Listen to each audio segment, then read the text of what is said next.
أعوذ بالله من الشيطان الرجيم بسم الله الرحمن الرحيم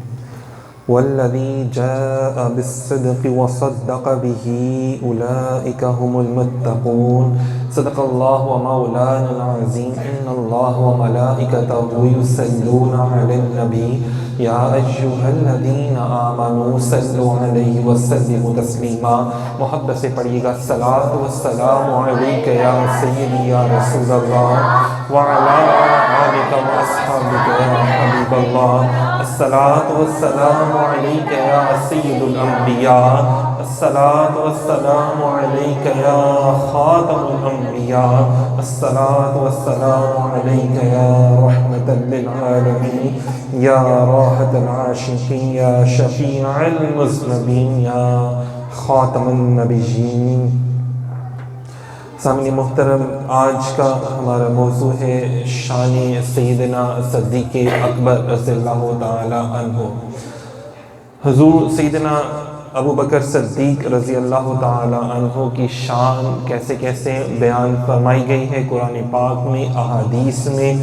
انشاءاللہ العزیز آج ہم وہ بیان کریں گے۔ سامعین محترم، سب سے پہلے تو قرآن پاک میں حضرت سیدنا ابو بکر صدیق رضی اللہ تعالیٰ عنہ کی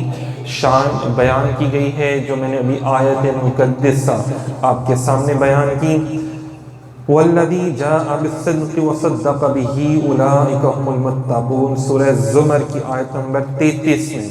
اللہ رب العزت نے فرمایا جو سچائی لایا اور جنہوں نے ان کی تصدیق کی وہ لوگ متقی ہیں۔ جو سچائی لایا کون؟ نبی پاک صلی اللہ علیہ وسلم، اور جنہوں نے تصدیق کی وہ لوگ متقی ہیں۔ سامعین محترم، محدثین، مفسرین، علماء کرام جو ہے اس آیت کے بارے میں فرماتے ہیں کہ نبی پاک صلی اللہ علیہ وسلم نے جب نبوت کا اظہار فرمایا اور جب سب سے پہلے حضرت سیدنا ابو بکر صدیق رضی اللہ تعالیٰ عنہ کے سامنے آپ نے اس کا اظہار فرمایا تو نبی پاک صلی اللہ علیہ وسلم فرماتے ہیں کہ اور لوگوں نے کچھ نہ کچھ ہچکچاہٹ یا سوالات کر کے جو ہے وہ میری نبوت کا اقرار کیا، ایمان لے کر آئے، لیکن ابو بکر صدیق وہ ہستی ہیں کہ جنہوں نے بغیر ہچکچاہٹ کے، بغیر کسی سوال کے فوراً جیسے ان سے کہا گیا اسی وقت وہ نبی پاک صلی اللہ علیہ وسلم پر ایمان لے آئے کہ میرے محبوب آپ سچے اللہ کے نبی ہیں۔ اسی طرح دوسرا واقعہ ایسا پیش آیا کہ جب حضرت نبی پاک صلی اللہ علیہ وسلم کو معراج کی رات بلایا گیا، سارے معاملات ہوئے، تو اگلے دن جو ہے ابو جہل یا کچھ اور جو کفار مکہ تھے وہ آ گئے اور انہوں نے کہا کہ جناب آپ کے نبی نے تو یہ فرمایا کہ وہ رات کے کچھ حصے میں معراج کر کے آئے ہیں، ان کو معراج ہوئی اور آسمانوں پہ اور جنت اور دوزخ سب انہوں نے دیکھا۔ تو ہم نے فرمایا یہ میرے آقا نے فرمایا تو بالکل حق فرمایا، سچ فرمایا۔ تو تب پھر یہ جو دو واقعات ہیں، دو مرتبہ آپ وہ ہستی ہیں کہ جن کو صدیق ہونے کا، سچا ہونے کا لقب عطا فرمایا۔ آپ کا نام تو ویسے عبداللہ تھا، کنیت ابو بکر، اور جو لقب ہے وہ صدیق بھی ہے اور عتیق بھی ہے۔ سچا، صدیق کا معنی تو سچا ہے، اور عتیق کا معنی وہ ہے کہ جب نبی پاک صلی اللہ علیہ وسلم نے ایک مرتبہ فرمایا کہ میرے ابو بکر کو اللہ تعالیٰ نے جہنم کی آگ سے بالکل آزاد کر دیا ہے، تو تب سے پھر آپ عتیق کے نام سے مشہور ہو گئے۔ یا عائشہ صدیقہ رضی اللہ تعالیٰ عنہ نے فرمایا، سامعین محترم، آپ وہ ہستی ہیں کہ جنہوں نے آپ کا کردار اسلام لانے سے پہلے بھی بالکل پاک صاف تھا۔ مطلب یہ تھا کہ اسلام لانے سے پہلے بھی کبھی آپ نے شراب نوشی نہیں کی، کبھی آپ نے بتوں کو سجدہ نہیں کیا۔ مکے میں لوگ بتوں کو سجدہ کیا کرتے تھے، لیکن ایک مرتبہ آپ کے والد محترم بچپن میں آپ کو لے کے چلے گئے بت خانے میں، وہاں پہ کہ جناب یہ تو بت پڑے ہوئے ہیں تو ہم ان کو سجدہ کرتے ہیں، ان کی عبادت کرتے ہیں، تو آپ بھی ان کی عبادت کریں۔ تو آپ جب چلے گئے ان کے والد محترم تو حضرت ابو بکر صدیق رضی اللہ تعالیٰ عنہ وہاں پر موجود تھے، تو آپ نے اندازہ کر رہے ہیں کہ آپ نے کہا کہ کیا تم مجھے کچھ دے سکتے ہو؟ کیا تم مجھے، میں اگر بھوکا ہوں تو مجھے کھانا کھلا سکتے ہو؟ کیا تم مجھے، اگر میرے پاس کپڑے نہ تو مجھے کپڑے دے سکتے ہو؟ پتھر کا بت تھا، کیا جواب دیتا؟ تو آپ نے فرمایا کہ کیا تم میرے پتھر سے اپنے آپ کو بچا سکتے ہو؟ کہتے ہو آپ نے ایک پتھر مارا اس بت کو اور وہ نیچے گر کے ٹکڑے ٹکڑے ہو گیا۔ تو آپ کے والد نے جب دور سے یہ دیکھا کہ یار یہ میرا بیٹا کیا کہہ رہا ہے، جس کی عبادت کر رہے ہیں وہ اسی کو مار رہا ہے، تو جب گھر آ کے انہوں نے ان کو ڈانٹا تو ان کی والدہ کہتے ہیں کہ آپ ان کو نہ ڈانٹیں، کیوں کہ جب یہ پیدا ہونے والے تھے تو میں نے خواب میں مجھے بتایا گیا تھا کہ تمہارے گھر جو بیٹا پیدا ہو رہا ہے نا، یہ نبی آخر الزمان جو حضرت محمد صلی اللہ علیہ وسلم تشریف لے کر آئیں گے تو یہ ان کا رفیق خاص ہوگا، یہ ان کا ذاتی، ان کا دوست ہوگا، ان کا رفیق ہوگا، ان کا رفاقت، جیسے ابھی ایک شعر میں پڑھا گیا نا، تو وہ حضور کی قربت اس کو عطا ہوگی اور یہ مسلمانوں کا خلیفہ بنے گا، پہلا خلیفہ مسلمانوں کا یہ بنے گا۔ تو اندازہ کریں جو بڑے لوگ ہوتے ہیں نا وہ پیدائشی بڑے ہوتے ہیں، وقت کے امام پیدائشی امام ہوتے ہیں، جو صداقت کے امام تھے تو وہ پیدائشی ہی سیدنا ابوبکر صدیق رضی اللہ عنہ، جن کی روحیں پاک ہوتی ہیں نا وہ کبھی بھی برائی کی طرف نہیں جاتے، تو وہ اللہ تبارک و تعالیٰ خود بخود ہی جو ہے نا وہ ان کی جو ہے تربیت ویسے ہی کرتے چلے جاتے ہیں۔ سامعین محترم، نبی پاک صلی اللہ علیہ وسلم کے اسلام لانے سے پہلے بھی سیدنا صدیق اکبر رضی اللہ تعالیٰ عنہ جو تھے نا وہ پہلے بھی حضور کے دوست تھے، وہ پہلے بھی سرکار مدینہ علیہ السلام کے دوست تھے، اور جب انہوں نے ایمان لے کر آئے نا تو انہوں نے پوچھا یا رسول اللہ میرا کیا کام ہے، یہ تمام لوگوں کے لیے ہے کہ ہم لوگ مسلمان ہیں نا، تو سیدنا صدیق اکبر رضی اللہ تعالیٰ نے سوال کیا یا رسول اللہ میرا کیا کام ہے، فرمایا وہی جو میرا کام ہے، میری ڈیوٹی ہے کیا کہ اسلام کو پھیلانا۔ تو آپ کو پتہ ہے اسلام کے سب سے پہلے خطیب جو ہوئے ہیں وہ بھی سیدنا ابوبکر صدیق رضی اللہ تعالیٰ، اور اسلام کے نبی پاک صلی اللہ علیہ وسلم کے بعد امت میں جو سب سے پہلے مبلغ جسے کہتے ہیں تبلیغ کرنے والے وہ بھی سیدنا ابوبکر صدیق رضی اللہ تعالیٰ عنہ کہ جن کی تبلیغ سے حضرت عثمان غنی رضی اللہ تعالیٰ عنہ اور حضرت زبیر رضی اللہ تعالیٰ عنہ، حضرت عبد الرحمن بن عوف رضی اللہ تعالیٰ عنہ جیسی ہستیاں مسلمان ہوئے۔ تو ہم نے سب سے پہلے اپنے دوستوں کو یہ اچھی باتیں بتائیں، اس طرح ہم آپ کو کہتے ہیں نا کہ آپ جو ادارے سے اچھی باتیں سیکھتے ہیں تو آپ اپنے گھر میں جا کے بتایا کریں، اپنے دوستوں کو بتایا کریں، اپنے بہن بھائیوں کو بتایا کریں۔ تو یہ سیدنا ابوبکر صدیق رضی اللہ تعالیٰ عنہ کی سنت ہے کہ جب وہ ایمان لے آئے تو جو انہوں نے حضور سے سیکھا وہ اسی وقت انہوں نے جا کے اپنے دوستوں کو سکھایا، اپنے گھر والوں کو سکھایا۔ آپ وہ صحابی رسول ہیں کہ جن کی 4 نسلیں مسلمان ہیں، 4 نسلیں مسلمان بھی ہیں اور صحابی رسول بھی ہیں۔ جیسے حضرت یوسف علیہ السلام کی 4 نسلیں نبی تھی نا، اسی طرح حضرت نبی پاک صلی اللہ علیہ وسلم کے پیارے صحابی رسول حضرت ابوبکر صدیق رضی اللہ عنہ کے والد بھی مسلمان ہوئے اور صحابی رسول ہوئے، دوسرے آپ، تیسرے آپ کے بیٹے اور چوتھے آپ کے پوتے اور آپ کے نواسے بھی صحابی رسول بنے، کہ انہوں نے بھی اپنی ظاہری زندگی میں حضور کا دیدار کیا اور حضور کا کلمہ پڑھا۔ تو سامعین محترم، قرآن پاک کی حوالے سے جیسے میں نے آپ کے سامنے بیان کیا ایک آیت، اسی طرح قرآن پاک کی دوسری آیت جو ہے جو بڑی مشہور آیت ہے سورہ توبہ کی آیت نمبر 40، یہ وہ صحابی رسول صلی اللہ علیہ وسلم ہے کہ جن کا ذکر جو ہے وہ قرآن میں بھی ہے، آج ہم اسی لیے ان کا ذکر کر رہے ہیں۔ قرآن پاک کی آیت ہے سورہ توبہ کی، اِلَّا تَنْصُرُوهُ فَقَدْ نَصَرَهُ اللَّهُ إِذْ أَخْرَجَهُ الَّذِينَ كَفَرُوا ثَانِيَ اثْنَيْنِ إِذْ هُمَا فِي الْغَارِ إِذْ يَقُولُ لِصَاحِبِهِ لَا تَحْزَنْ إِنَّ اللَّهَ مَعَنَا فَأَنزَلَ اللَّهُ سَكِينَتَهُ عَلَيْهِ وَأَيَّدَهُ بِجُنُودٍ لَّمْ تَرَوْهَا وَجَعَلَ كلمة الذين كفروا السفلى وكلمة الله هي العليا والله عزيز حكيم۔ اس کا ترجمہ ذرا سماعت فرمائیں، پھر انشاءاللہ تعالی اس کی تھوڑی سی تشریح بیان کریں گے اس آیت کے وجہ کیا تھی۔ سورہ توبہ کی آیت نمبر 40 میں فرمایا اِلَّا تَنْصُرُوهُ سے شروع کیا گیا کہ اے مسلمانوں اگر تم لوگ میرے رسول کی مدد نہ کرو تو بے شک اللہ نے ان کی مدد فرمائی۔ جب کافروں کی شرارت سے انہیں باہر تشریف لے جانا ہوا تو صرف 2 جان سے، ثانی اثنین 2 لوگ تھے، اِذْ هُمَا فِي الْغَارِ جب وہ دونوں یعنی نبی پاک صلی اللہ علیہ وسلم حضرت ابوبکر صدیق غار میں تھے، غار ثور میں تھے۔ اِذْ يَقُولُ لِصَاحِبِهِ لَا تَحْزَنْ إِنَّ اللَّهَ مَعَنَا جب رسول اپنے یار غار سیدنا ابوبکر صدیق رضی اللہ تعالیٰ عنہ سے فرماتے تھے کہ غم نہ کر، بے شک اللہ ہمارے ساتھ ہے، تو پھر اللہ تعالیٰ نے کیا کیا؟ تو اللہ نے حضرت ابوبکر صدیق رضی اللہ تعالیٰ عنہ پر اپنا سکینہ اتارا، مطلب فرشتوں کو نازل فرمایا۔ سامعین محترم، اس کو اگر میں اس کی تشریح کروں، اس کا تشریح کیا ہے کہ جب نبی پاک صلی اللہ علیہ وسلم نے ہجرت فرمائی،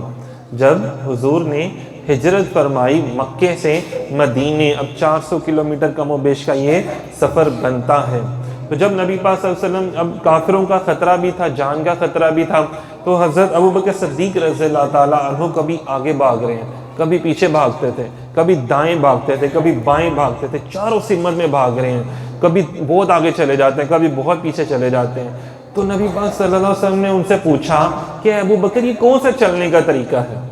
تم سیدھا سیدھا میرے ساتھ کیوں نہیں چلتے، تو یہ کون سا چلنے کا طریقہ ہے؟ تو انہوں نے قربان جائے حضرت سیدنا ابوبکر صدیق رضی اللہ تعالیٰ عنہ پر، فرماتے ہیں یا رسول اللہ مجھے خیال آتا ہے کہ کہیں دشمن پیچھے سے آپ پر حملہ نہ کر دے، تو میں اسی لیے پیچھے چلا جاتا ہوں، جیسے ہی مجھے خیال آتا ہے تو کہیں دشمن دائیں طرف سے آپ پر حملہ نہ کر دے تو میں دائیں طرف چلا جاتا ہوں، جب مجھے خیال آتا ہے کہ کہیں دشمن بائیں طرف سے نہ آ جائے تو میں بائیں طرف چلا جاتا ہوں، کبھی مجھے خیال آتا ہے کہ کہیں دشمن سامنے سے آپ پر کسی چیز سے حملہ نہ کر دے تو میں چاہتا ہوں کہ جب دشمن آپ پر حملہ کرے تو وہ حملہ میرے پر ہو جائے، آپ پر نہ ہو۔ اندازہ کریں، اسے کہتے ہیں ناموس رسالت کی حفاظت کرنا، حضور کی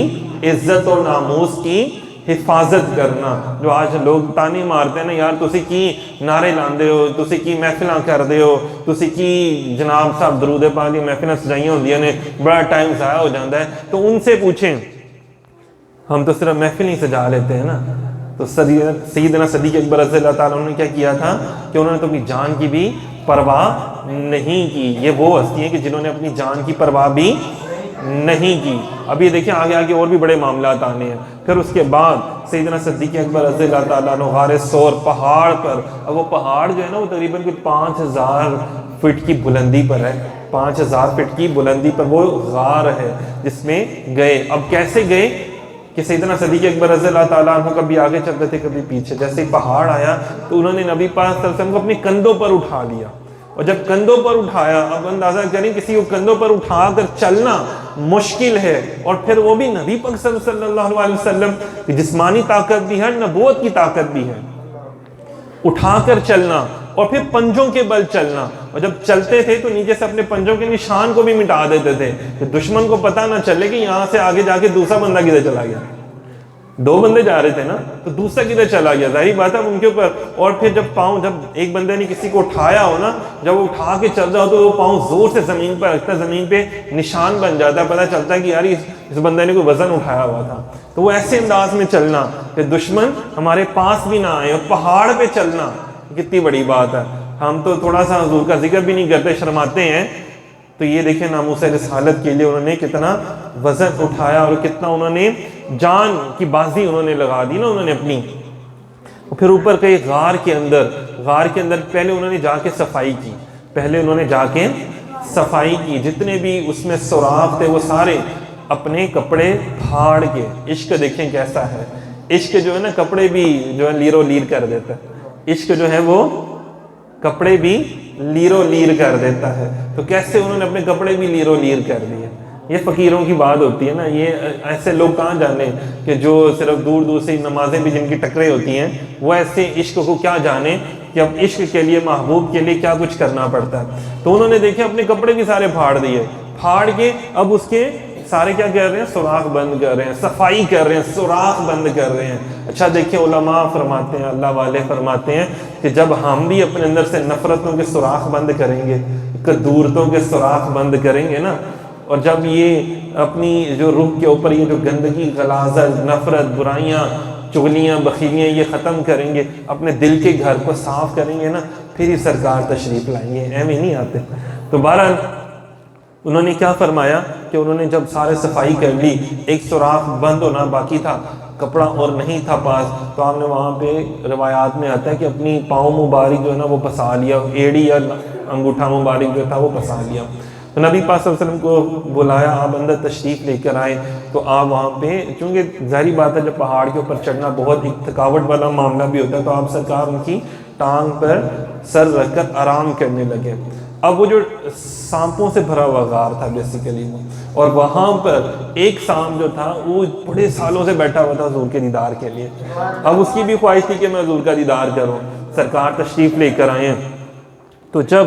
وہ اب دیدار کرنے کے لیے آگے آ رہا ہے تو آگے پاؤں مبارک ہے حضرت سیدنا ابوبکر صدیق رضی اللہ تعالیٰ عنہ، اس نے ایک دفعہ کاٹا، دوسری دفعہ کاٹا. اب یہ دیکھیں کہ ہمیں ذرا سی سوئی چبھ جائے ہم پورا ہل جاتے ہیں، ایک دم پورا جسم ہمارا وائبریٹ کرتا، پورا جسم ہل جاتا ہے ایک دم. لیکن آپ نے اتنا ادب تھا، ادب مصطفیٰ دیکھیں ذرا، حضور کی ناموس اور ادب کا خیال کتنا تھا ان کو کہ وہ ذرا سا ہلے نہیں کہ کہیں میرے آقا جو ہے ان کو ڈسٹرب نہ ہو جائے، ان کی نیند خراب نہ ہو جائے نبی پاک صلی اللہ علیہ وسلم کی. لیکن درد کی وجہ سے آنکھ میں آنسو بھی جاری ہو گئے، آنکھوں میں آنسو جاری ہو گیا. وہ جب آنسو کے قطرے جب حضور علیہ السلام کے چہرے اقدس پر آئے تو حضور نے پوچھا، آنکھ مبارک کھولی. ہم نے فرمایا کیا ہوا؟ عرض کیا حضور سانپ نے کاٹ لیا. تو اندازہ کریں قربان جائیں اس ٹائم سیدنا ابوبکر صدیق رضی اللہ تعالیٰ عنہ کی معراج دیکھیں کہ نبی پاک صلی اللہ علیہ وسلم نے اپنا لعاب عطا فرمایا، اور وہ جو لعاب تھا جب پاؤں کے اوپر لگایا وہ سارا زہر ہی باہر آ گیا. وہ زہر کی وجہ سے جو تکلیف ہوتی ہے نا، سانپ آپ کو پتہ ہے سانپ کاٹ لے تو بندہ اسی ٹائم مر جاتا ہے، لیکن یہاں پہ نسبت تھی، قربت تھی حضور کی. جب قربت حضور کی تھی تو موجود بھی وہاں پہ کیا تھے؟ حضرت سیدنا ابوبکر صدیق رضی اللہ تعالیٰ عنہ. اچھا یہاں پہ ایک اور بڑی پیاری سی بات ہے کہ ایک مرتبہ کیا ہوا کہ نا صحابہ کرام آپس میں بیٹھے ہوئے تھے تو کیا ہوا کہ نا سب ایک دوسرے سے کہہ رہے تھے کہ یار تمہاری کوئی خواہش ہے جو بتاؤ. تو ایک کسی نے کہا کہ میری خواہش ہے کہ مجھے شہادت کی موت آئے، کسی نے کہا کہ میری خواہش ہے کہ میں زیادہ صدقہ و خیرات کروں، کسی نے کچھ کہا، کسی نے کچھ کہا. تو پوچھا لوگوں نے کہ ابوبکر آپ کی کوئی خواہش ہے؟ انہوں نے فرمایا میری 3 خواہشیں ہیں. میری بول لیں، میری 3 خواہشیں یاد رکھنا، میری 3 خواہشیں کس کی ہیں؟ سیدنا ابوبکر صدیق رضی اللہ تعالیٰ عنہ کی. پہلی خواہش کہ میری خواہش ہے کہ میری بیٹی کی شادی حضور سے ہو جائے، میری بیٹی حضور کے نکاح میں آ جائے. دوسری خواہش یہ ہے کہ میں اپنا سارا مال حضور کے اوپر وقف کر دوں، حضور کے اوپر خرچ کر دوں. اور میری تیسری خواہش کیا ہے کہ ابوبکر کی آنکھیں ہوں اور حضور کا دیدار ہو، حضور سامنے تشریف فرما ہو اور خلوت ہو اور کوئی بھی نہ ہو،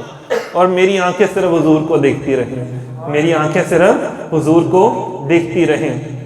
اب ہوا کیا کہ آپ کی بیٹی ام عائشہ صدیقہ رضی اللہ تعالیٰ عنہ کی شادی کس سے ہوئی؟ نبی پاک صلی اللہ علیہ وسلم سے. اور آپ نے جب مسلمان ہوئے تو 40,000 دینار تھے آپ کے پاس، جو آج کے وقت 1 دینار سونے کا ہوتا ہے، اور آج کے وقت اگر اس کو دیکھا جائے تو وہ اچھی خاصی بڑی رقم بن جاتی ہے. وہ آپ نے تمام دین اسلام کے رستے پر خرچ کی. اور اس کے بعد جب غزوہ تبوک ہوا، جنگ میں جب نبی پاک صلی اللہ علیہ وسلم کو یاد ہوگا نا واقعات ہم سنتے ہیں کہ نبی پاک صلی اللہ علیہ وسلم نے فرمایا کہ آپ لوگ کچھ لے کر آئیں، فنڈز اکٹھا کریں. تو وہ اپنے گھر کا پورا سامان لے آئے کہ اپنا سب کچھ جو تھا وہ حضور پر نچھاور کر دیا، اپنے سارے جان و مال جو ہے وہ سب چیزیں جو ہے وہ مال سارا کا سارا حضور پر نچھاور کر دیا. اور تیسری جو خواہش تھی وہ ایسے پوری ہوئی، کیسے پوری ہوئی کہ 3 دن 3 راتیں صرف حضور کو ہی دیکھتے جا رہے ہیں. سبحان اللہ کی آواز ہے. حضور کو دیکھتے رہنا کوئی معمولی بات نہیں ہے. صحابہ کرام حضور کی بارگاہ میں بیٹھتے تھے، کسی کو جرأت نہیں ہوتی تھی آنکھیں اٹھا کے بات کرنے کی. صرف سیدنا ابوبکر صدیق رضی اللہ تعالیٰ عنہ، عمر فاروق رضی اللہ تعالیٰ عنہ تھے جو حضور کو دیکھتے رہتے تھے، مسکراتے رہتے تھے، اور حضور ان کو دیکھ کے مسکراتے رہتے تھے. تو یہ وہ ہستی ہیں کہ جنہوں نے دعا کی اور اللہ نے ان کی خواہش، یہ آرزو، یہ دعا اس انداز میں علماء فرماتے ہیں کہ نبی پاک صلی اللہ علیہ وسلم کی معراج تھی کہ حضور نے اپنے رب کا دیدار کیا. کعبہ کا حسین مطلب تھوڑے سے فاصلے سے اپنے رب کا دیدار کیا. اور یہ سیدنا ابوبکر صدیق رضی اللہ تعالیٰ عنہ کی معراج تھی کہ انہوں نے خلوت میں حضور کا ایسے دیدار کیا. انہوں نے خلوت میں حضور کا ایسے دیدار کیا. کیونکہ بات آپ کو بتاتا چلوں کہ بعد از انبیاء سب سے افضل ترین ہستی جس کو کہا گیا ہے وہ سیدنا ابوبکر صدیق رضی اللہ تعالیٰ عنہ ہے، جس کو سب سے زیادہ نبی پاک صلی اللہ علیہ وسلم اور انبیاء کرام کے بعد جس کو تمام انسانوں میں، تمام صحابہ میں فرمایا. ایک روایت میں آتا ہے کہ تمام صحابہ متقی ہیں، تمام صحابہ متقی ہیں، لیکن جو ابو بکر ہیں وہ متقیوں کے بھی امام ہیں، وہ متقیوں کے بھی امام ہیں. کہ یہ اتنی شان ہے سیدنا ابوبکر صدیق رضی اللہ تعالی عنہ کی. اچھا اب آپ اندازہ کریں کہ وہ ہستی ہیں کہ جب آپ اندر تشریف لے کر آئے بڑے بڑے معجزات اور بڑے واقعات بھی پیش آئے. کہ حضرت ابوبکر صدیق رضی اللہ تعالیٰ عنہ فرماتے ہیں کہ یا رسول اللہ مجھے پیاس لگ رہی ہے. تو آپ سرکار، اچھا وہ غار اتنی بڑی نہیں ہے، اللہ پاک آپ کو بھی دیدار کرنے کی توفیق عطا فرمائے، چھوٹی سی غار تھی. تو نبی پاک صلی اللہ علیہ وسلم نے فرمایا کہ ابو بکر غار کے اس گوشے میں چلے جا تمہیں پانی مل جائے گا. جب اشارہ کر کے فرمایا, جب آپ اس گوشے میں تشریف لے کر گئے دوسرے غار کے گوشے میں, تو وہاں پہ دیکھا کہ وہاں پہ چشمہ بہہ رہا ہے, ایک چشمہ بہہ رہا ہے اور پانی پی کر ہے. حضور نے پوچھا ابو بکر بتاؤ تو صحیح پانی کا حال کچھ ہمیں بھی, کیسا پانی تھا؟ عرض کیا یا رسول اللہ صلی اللہ علیہ وسلم دودھ سے زیادہ سفید تھا, شہد سے زیادہ میٹھا تھا, مشک سے زیادہ خوشبودار تھا, برف سے زیادہ ٹھنڈا تھا. ایسا پانی میں نے کبھی دیکھا ہی نہیں, کبھی پیا ہی نہیں, کبھی چکھا ہی نہیں ایسا ذائقہ. تو آپ نے فرمایا جب میں نے تمہیں کہا نا کہ جا کے پانی پیا ہو, تو اللہ نے آب کوثر کی نہر کا رخ اس غار کی طرف کر دیا. اندازہ کریں یہ بات اپنی طرف سے نہیں بیان کر رہا, تفسیر نعیمی میں اس بات کا ذکر ہے, تفسیر روح البیان میں اس بات کا ذکر ہے کہ کیا فرماتے ہیں کہ جا کے دیکھو ذرا, جا کر دیکھو ذرا. اچھا ایک اور بڑی بات ہے, بڑے بڑے واقعات پیش آئے نا, تو آپ اندازہ کریں کہ نبی پاک صلی اللہ علیہ وآلہ وسلم غار کے اندر تشریف فرما ہے, غار کے اندر تشریف فرمائے. سیدنا ابوبکر صدیق رضی اللہ تعالیٰ عنہ. اب غار ایسی تھی کہ اندر کے لوگ باہر دیکھ سکتے تھے, باہر کے کوئی اندر نہیں دیکھ سکتا تھا. اندر کے لوگ باہر دیکھ سکتے تھے لیکن باہر کے لوگ اندر نہیں دیکھ سکتے تھے, کیونکہ بڑے لوگ آئے وہاں تک پہنچے بھی, لیکن انہوں نے دیکھا کہ یار غار کے باہر تو مکڑی نے جالا بنایا ہوا ہے, عنکبوت کہتے ہیں نا, قرآن پاک میں بھی اس کا ذکر ہے. اور یہ ایسا جالا ہے جو لگتا ہے کہ بہت پرانا ہے, اگر کوئی اندر جائے گا تو وہ اس جالے کو توڑ کے اندر جا سکتا ہے, ویسے نہیں جا سکتا. اب ہوا کیا تھا کہ سرکار اندر تشریف لے کے گئے, مکڑی کو حکم ہوا, مکڑی نے اسی وقت سارا جالا بنا دیا, مکڑی نے اسی وقت سارا جالا بنا دیا. اور اسی وقت وہاں پہ کبوتر اور کبوتری بھی آئے, انہوں نے وہاں پہ انڈا دے دیا. وہ کہہ رہے ہیں کہ یار یہ تو انڈے تب کے پڑے ہو گئے, یہ گھونسلہ بھی تب کا پڑا ہوا ہے کہ پتہ نہیں, یہ تو بہت ایسے لگ رہا ہے بہت سالوں پہلے کی بات ہے, یہاں سے یہ لوگ ابھی ہلے ہی نہیں ہیں, جبکہ اسی جگہ سے حضور تشریف لے کر گئے ہیں اور اسی ٹائم کبوتر اور کبوتری آئے ہیں. اور تفاسیر میں آتا ہے کہ جو ابھی بھی حرم شریف میں جو کبوتر ہیں وہ اسی کبوتر کی اولاد میں سے ہیں, وہ ابھی بھی اسی کبوتر کی اور کبوتری کے جو انڈے تھے انہی کی اولاد سے. اب وہ دیکھیں وہ ابھی بھی وہ حرم شریف کو نہیں چھوڑتے, ابھی بھی وہ جو پچھلی جمعرات کو بھی ہم نے اس کا ذکر کیا تھا کہ وہ حرم شریف کے جو کبوتر ہیں وہ حرم شریف کو چھوڑ کے جاتے ہی نہیں ہیں. جب وہاں پہ کام شروع ہوا نا تو مصر سے بزرگوں کو بلایا گیا, تو ان سے کہا گیا حضور آپ ہی عرض کریں. تو انہوں نے روزہ رسول صلی اللہ علیہ وسلم میں جا کے حاضری دی اور عرض کیا کہ حضور مزدوروں نے کام کرنا ہے گنبد کا, مزدوروں نے گنبد مبارکہ کام کرنا, تو یہ ہماری زبان تو نہیں جانتے لیکن آپ کا حکم تو جانتے ہیں, آپ ان کو حکم فرما دیں